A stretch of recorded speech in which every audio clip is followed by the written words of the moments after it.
The highly anticipated triple murder trial of Erin Patterson is set to get underway, with a jury being chosen for the trial in regional Victoria in a case which has attracted global interest. She's accused of lacing a beef Wellington with poisonous death cap mushrooms during a lunch at her Leongatha home in late July 2023, resulting in the deaths of the 3 relatives and the hospitalisation of another.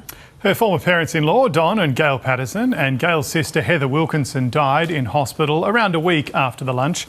Heather Wilkinson's husband, Pastor Ian Wilkinson, also became gravely ill but recovered after weeks in hospital.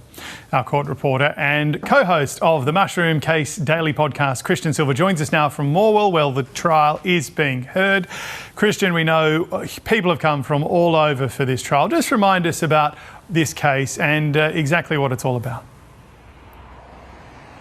James, you provided a great summary off the top there, and as you say, this is a case that has garnered attention all over the world. It centres around the lunch that was held at Erin Patterson's house in July 2023, and really what happened after it. As you say, there were 3 of her relatives who attended. They ate a beef Wellington meal, and police allege they felt gravely sick afterwards, and they say that Miss Patterson deliberately poisoned those people. Miss Patterson has pleaded not guilty, and that's really the whole point of why we're here for a trial. She has always maintained her innocence, and we saw that very shortly after the lunch itself when she made some tearful denials outside her house. And Christian, what are we expecting to happen today on this first day in court? Well, this is a trial that's likely to run for 5 to 6 weeks. So today really is the first step, and that is picking the jury for this case.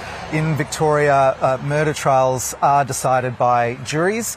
So it's going to be a case where 12 ordinary Victorians decide Miss Patterson's fate. So the process of picking the jury, it takes a couple of hours. They get a jury pool who are drawn from the local area to come to court, and then from there they pick they'll pick a pool, probably about 14 or 15 who'll sit through the trial, but it'll be only 12 who will make the final call.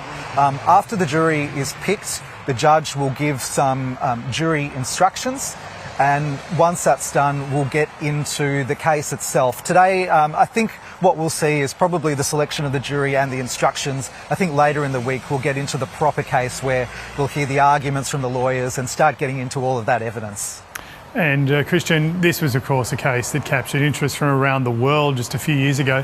Are we expecting a lot of people to be turning up for the start of the trial today?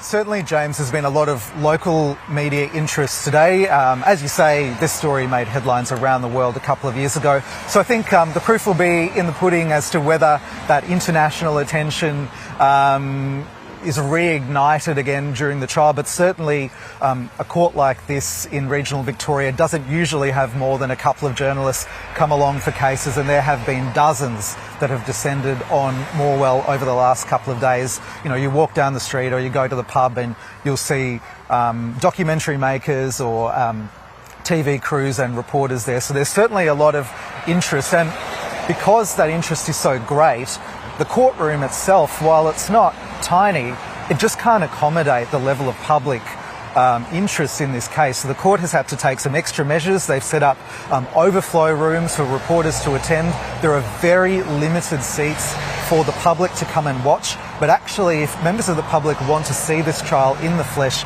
that is really the only way. They're going to have to come to court and see if they can snare one of those prize seats. Now, of course, there's other ways to follow the trial. The ABC will be covering it pretty extensively across all of our platforms, and we've also got a podcast that's going to be following this trial daily. I'm the co-host of that. It's called Mushroom Case Daily, and it's on the ABC Listen app.